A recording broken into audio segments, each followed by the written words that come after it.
ইয়া হাবিবাল্লাহ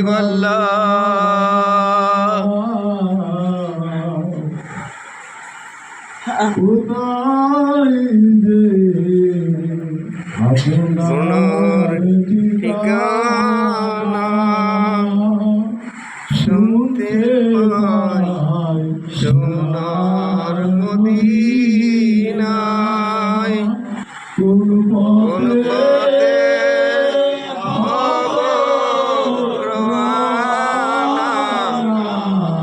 বলে দেন শাহে